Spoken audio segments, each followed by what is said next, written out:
Vivian Sterling believed she understood struggle. She grew up counting grocery dollars. She built everything from nothing. Then two boys wearing thrift store jackets asked her something that shattered that belief. They didn't ask for money. They didn't ask for help. They asked if her success was worth their eviction. That night, in a penthouse overlooking the city she owned, she realized something terrifying. She had built towers high enough to touch the sky, but she had never looked down. Vivian Sterling stood 48 floors above Manhattan, looking out over a skyline that reflected more than city lights. It reflected ownership. Glass towers, luxury residential blocks, mixed-use developments, entire sections of the city carried her company's signature.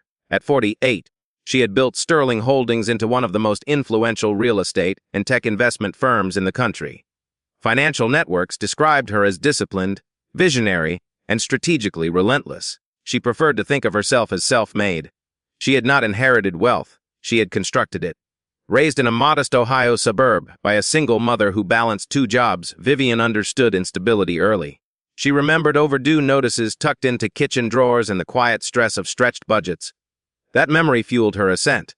Scholarships earned, internships secured, risks calculated with surgical precision. Every step forward reinforced her belief that opportunity was earned, not granted publicly. She embodied polished philanthropy. She funded urban scholarship programs, innovation labs, and housing initiatives designed to modernize aging districts. Magazine covers framed her as a symbol of upward mobility. She delivered speeches about resilience and personal accountability, emphasizing discipline over circumstance. Investors admired her clarity. Politicians respected her reach. Privately, her life ran on structure. Her Manhattan penthouse operated like a command center, with digital dashboards tracking property performance and investment shifts in real time. Her calendar divided generosity into scheduled blocks, charity galas, foundation reviews, donor briefings. Compassion, though present, was curated, measured, efficient. From her balcony, the city appeared orderly. Traffic lines formed patterns. Construction cranes marked progress. She rarely descended into the neighborhoods she redeveloped. Reports arrived in summarized briefings, vacancy reductions, crime statistics, projected appreciation curves. Numbers told her what she believed she needed to know, yet below those towers, entire communities adjusted to rising rents and relocation notices. Ground-level realities seldom reached her penthouse view. She convinced herself that growth required transition. Discomfort was temporary. Success demanded adaptation. Vivian believed she understood hardship because she had survived her own version of it. She often reminded audiences that she once studied by borrowed light and counted grocery dollars carefully. That memory, she believed, protected her from arrogance. It reassured her that she remained connected to struggle, even as her net worth multiplied beyond imagination. On the morning scheduled for her latest ribbon-cutting ceremony, she reviewed prepared remarks highlighting economic revitalization in a historically underfunded district. The redevelopment promised new retail space, upgraded apartments and digital infrastructure hubs. Media outlets anticipated strong attendance. Investors appreciated visible momentum. As her car moved toward the district, banners bearing Sterling Holdings' logo lined the streets. The stage was modest but carefully arranged, cameras positioned for optimal angles. Community members gathered behind security barriers. Some applauded. Others watched quietly. Vivian stepped forward beneath controlled lighting, poised to deliver another polished narrative about opportunity and transformation. She expected questions from reporters about growth projections and future expansion. Instead, two underdressed boys edged past the crowd, their worn jackets contrasting sharply with the polished stage. And when they reached the microphone, they asked her something no reporter ever had. Caleb and Micah Brooks had not come to protest. They had come to be heard. At 13, Caleb carried himself with the protective steadiness of someone older, his thrift store jacket slightly oversized but zipped carefully to the top. Beside him stood 11-year-old Micah, quieter, watchful, his worn sneakers clean despite their age. Their clothes did not match the polished atmosphere of the ribbon-cutting ceremony, yet their posture held quiet confidence. Their apartment building stood 3 blocks from the newly renovated complex Vivian Sterling was preparing to unveil. 2 months earlier, Sterling Holdings had acquired the property as part of a broader redevelopment plan. Notices followed soon after: renovations, rent adjustments, restructuring. Words that sounded administrative in press releases translated differently at home. Their mother, Dana Brooks, now worked double shifts to keep pace with rising costs that moved faster than her income. The boys had researched Vivian before attending. They knew her speeches emphasized earned success and upward mobility. They had watched interviews where she described growth as opportunity. They did not resent her wealth. They wanted to understand its impact. Security initially hesitated when the boys edged closer to the front of the crowd, but the optics of inclusion prevailed. Cameras were still rolling when they were briefly acknowledged. The crowd expected gratitude or admiration. Instead, Caleb spoke with careful composure, asking whether progress was still progress if families who had lived in a neighborhood for years could no longer afford to stay in it. Micah added that their mother worked 2 jobs and still received notice that their rent would increase beyond reach. The tone was not confrontational. It was sincere. The question carried no accusation, only clarity. It was a single inquiry about value, about whether growth measured in property appreciation accounted for the displacement it caused. For a moment, the ambient noise of the event faded. Reporters lowered their microphones slightly. Investors shifted their stance. The words lingered longer than applause ever had. Vivian felt something unfamiliar move through her composure. She had fielded aggressive financial questioning, regulatory scrutiny, and competitive challenges without hesitation. This question, however, was not structured around numbers. It was structured around consequence. It connected her company's expansion directly to 2 boys standing within arm's reach. She began to respond with familiar language about economic revitalization and long-term community benefits, yet the phrasing felt rehearsed against the sincerity of their presence. The boys were not asking for charity. They were asking whether their stability mattered within her definition of success. Silence thickened as cameras captured her pause. The question was simple, but it carried moral weight she had never been required to quantify publicly. Investors valued certainty. Communities valued continuity. The distance between those metrics suddenly felt narrower than she preferred. Vivian offered a measured acknowledgement that redevelopment carried challenges and promised to review individual cases. The crowd eventually resumed applause, though it lacked earlier enthusiasm. The event concluded without visible disruption.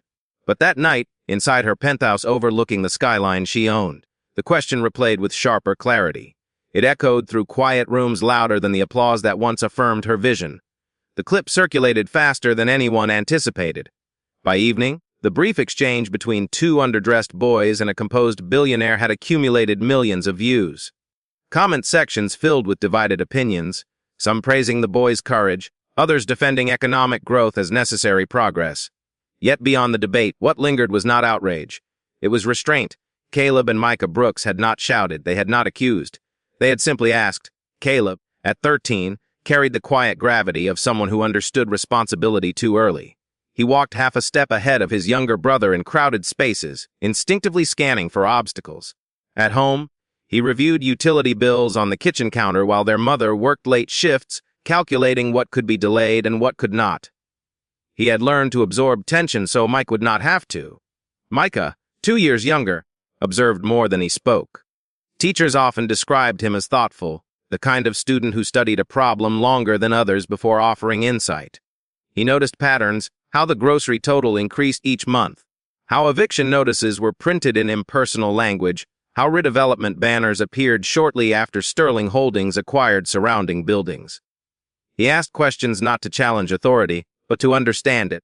Their mother, Dana Brooks, worked double shifts between a hospital cafeteria and evening bookkeeping. She returned home exhausted but determined, careful not to let her fatigue translate into fear for her sons. The rent increase notice sat folded inside a drawer, yet Caleb had already seen it. The projected adjustment exceeded what 2 incomes at her rate could sustain. Relocation was no longer a distant possibility. It was scheduled. Before attending the ribbon cutting, the boys spent hours researching Vivian Sterling online. They watched her interviews about opportunity and resilience. They read about her childhood in Ohio, about scholarships and relentless ambition. They recognized parts of her story that mirrored their own aspirations. That was precisely why they chose respect over protest. If she had once struggled, they believed she might understand. They did not want donations or publicity. They wanted stability. They wanted to remain in the apartment, where their mother could reach work without multiple bus transfers, where Micah's school remained within walking distance, where Caleb could continue part-time tutoring younger students for modest pay. Their question was never about wealth. It was about continuity. The viral clip reframed public discourse. News outlets debated redevelopment ethics. Urban planners weighed in. Supporters of Sterling Holdings emphasized job creation, while critics highlighted displacement statistics. The boys' faces appeared across digital platforms, though they declined interview requests. Their restraint only intensified public curiosity. From her penthouse, Vivian watched the unfolding conversation with measured composure. The parallel unsettled her. She had once feared instability, but she had never faced eviction triggered by someone else's expansion. The distinction, though subtle, felt significant. Before midnight, she instructed her executive assistant to initiate a discreet background review on the Brooks family. She told herself it was due diligence. Yet beneath that justification lingered something else, an unease she could not quantify. By morning, Vivian Sterling received a comprehensive briefing on the Brooks family. Income verification, employment history, rental payment records, credit score analysis, every measurable detail was arranged neatly in a digital report. There were no discrepancies. No missed payments beyond minor delays. No evidence of dependency on assistance programs. Dana Brooks maintained steady employment, her work ethic reflected in consistent tax filings and employer recommendations. The numbers told a simple story. This was not mismanagement, it was compression. Rising rent outpacing stable wages. Vivian reviewed the report twice, searching for oversight that would justify detachment. Instead, she found confirmation. The redevelopment model had triggered incremental increases across multiple buildings in the district. Individually, each adjustment appeared modest. Collectively, they shifted the economic threshold beyond reach for families like the Brooks. Without notifying media or board members, Vivian scheduled a private visit to the neighborhood that afternoon. She replaced her usual executive attire with understated neutral clothing and traveled without her branded vehicle. The streets felt narrower at ground level than they did from her penthouse view. Construction scaffolding framed sidewalks where longtime storefronts once operated. Promotional banners highlighted future retail spaces labeled, "Coming soon." Outside the Brooks building, she paused. The exterior paint was chipped but intact. Windows reflected afternoon light with quiet resilience. A moving truck idled near the curb, its rear doors open.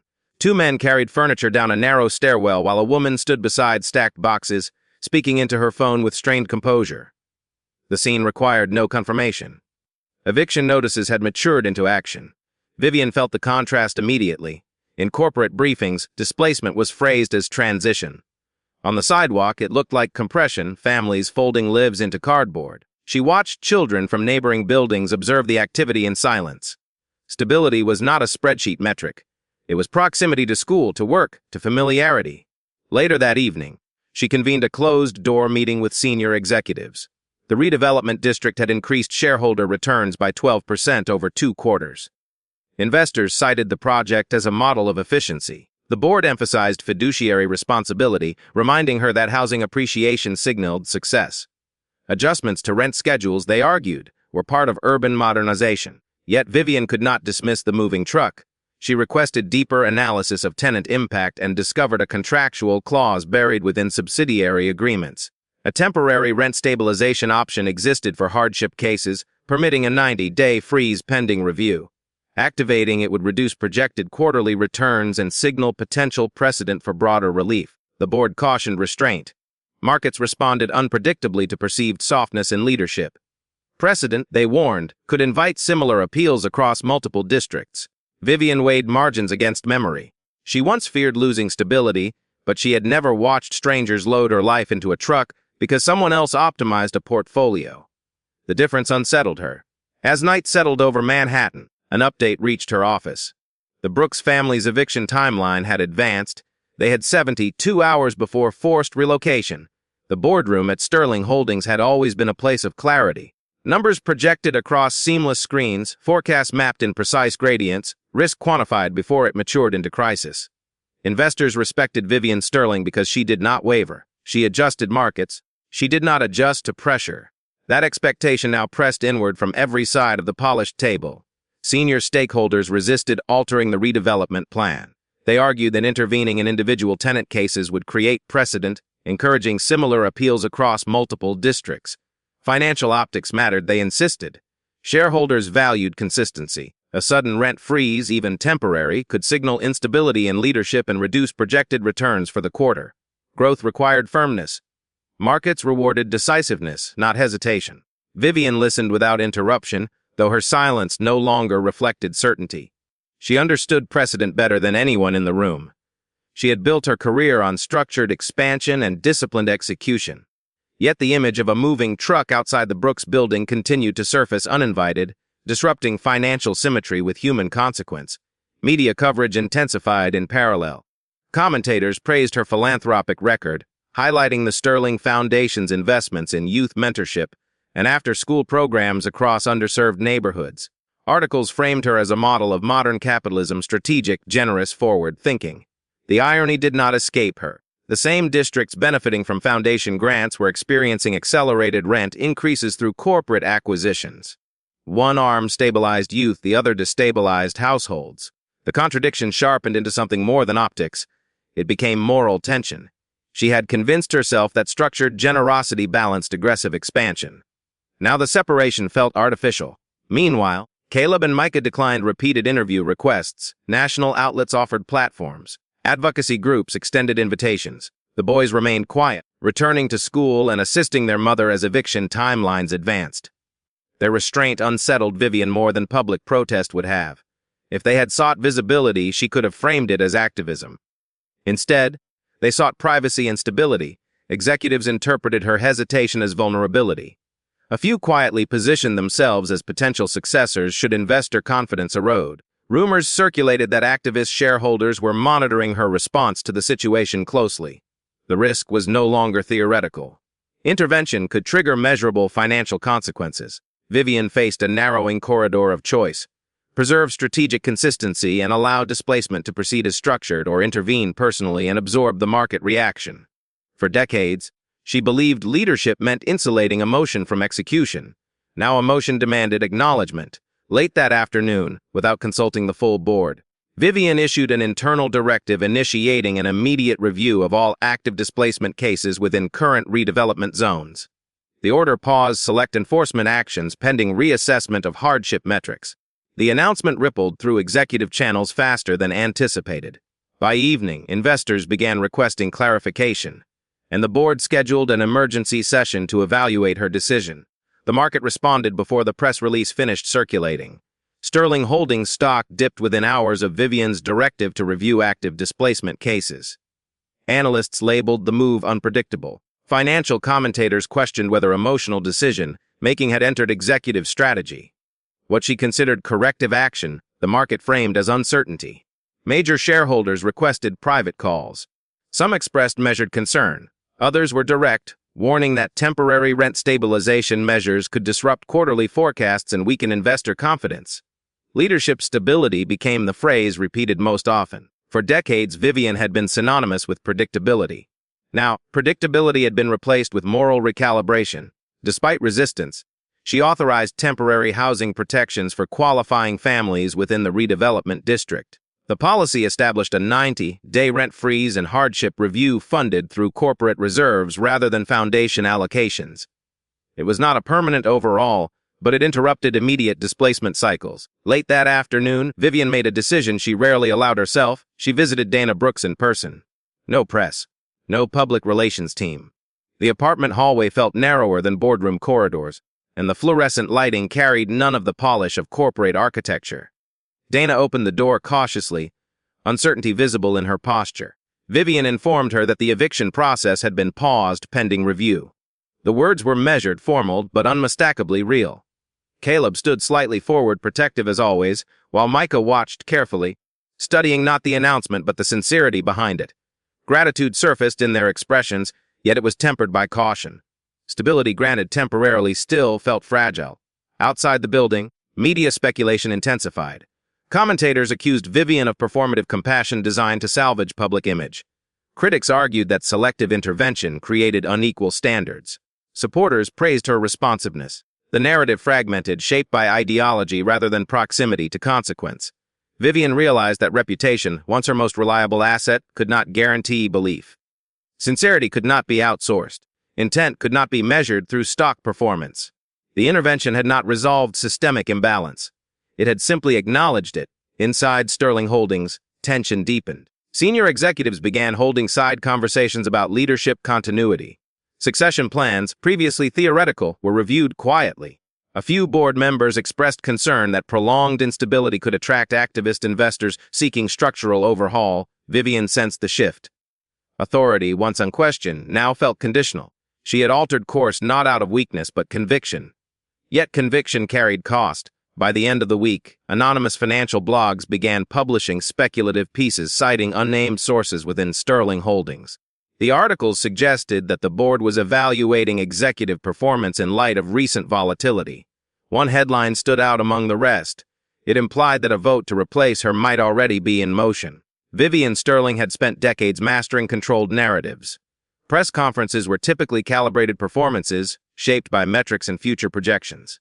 This time, she stepped before the microphones without polished deflection. The backdrop displayed the Sterling Holdings logo, yet her tone carried less authority and more acknowledgement. She publicly admitted that elements of her redevelopment model had prioritized efficiency over continuity.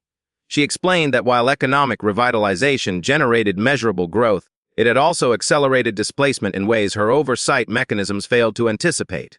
The statement was not framed as apology alone, but as responsibility. She outlined the launch of a new ethical housing initiative, committing substantial capital toward long-term affordability safeguards embedded directly into future development contracts. The initiative included permanent rent stabilization thresholds in designated districts, community advisory panels with voting influence, and reinvestment of a fixed percentage of profits into local infrastructure. It was not incremental adjustment. It was structural reform. Analysts immediately recalculated projected earnings, factoring in reduced margins across multiple redevelopment zones. Market reaction was swift. Sterling Holdings stock dropped significantly by mid-afternoon trading. Financial commentators described the shift as idealistic and potentially destabilizing. Investors expressed concern about precedent and profitability. Confidence metrics reflected volatility rather than trust. Yet Vivian did not retreat. That same afternoon, she returned to the neighborhood where Caleb and Micah lived, this time without discreet arrival or controlled guest lists. She walked openly along the sidewalk, acknowledging residents directly rather than from behind staged podiums. No press shielded her.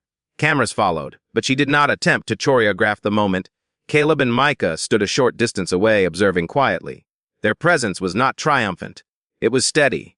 They had asked a question, she had answered with action. Whether the action would endure remained uncertain, but the acknowledgement had shifted something irreversible. Inside corporate headquarters, board members reviewed performance dashboards with growing unease.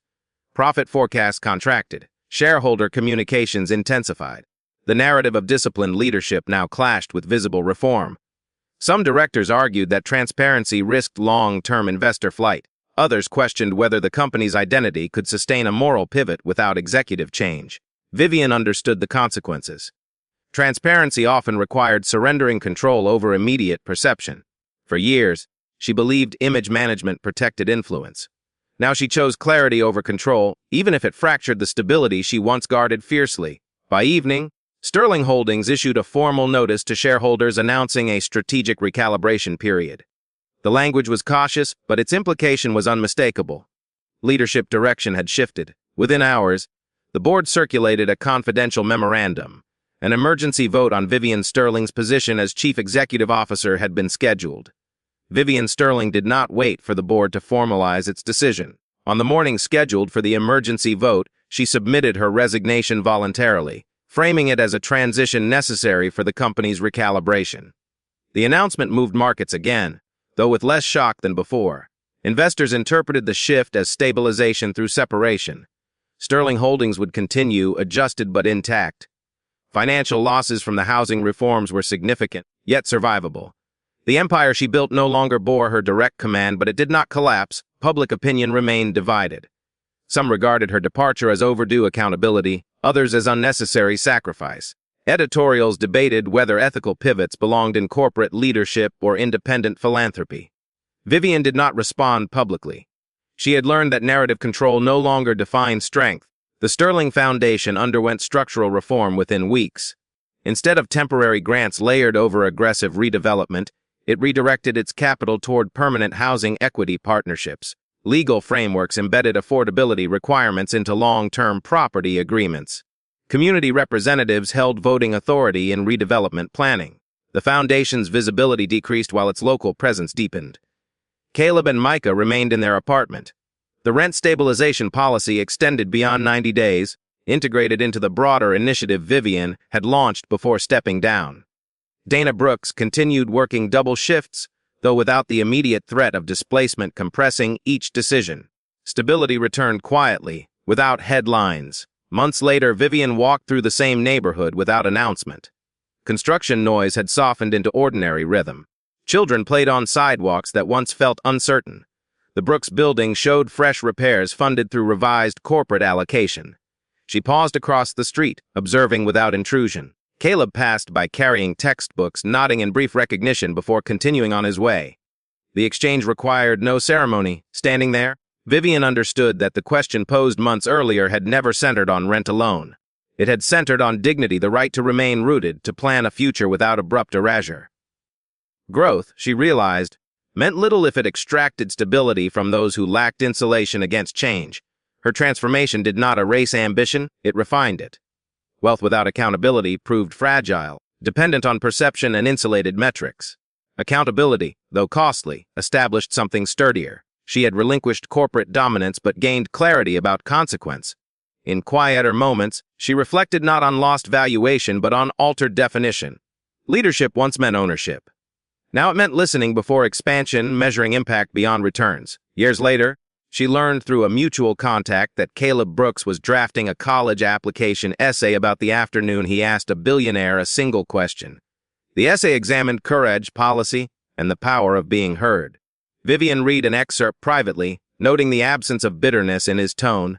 She wondered then whether power was measured by the scale of what one controls, or by the willingness to be changed by a question no balance sheet could answer. If this story stayed with you, if it made you rethink what success truly means, then this channel is for conversations that matter. Share this with someone who believes leadership is more than profit, and if stories about accountability, dignity, and real change resonate with you, stay connected. There are more questions worth asking. She built wealth by changing skylines, but it took 2 boys to change her. So tell me, if achieving your success meant someone else quietly lost their stability, would you call it progress, or would you call it a cost you can't ignore? I'd really like to know how you see it.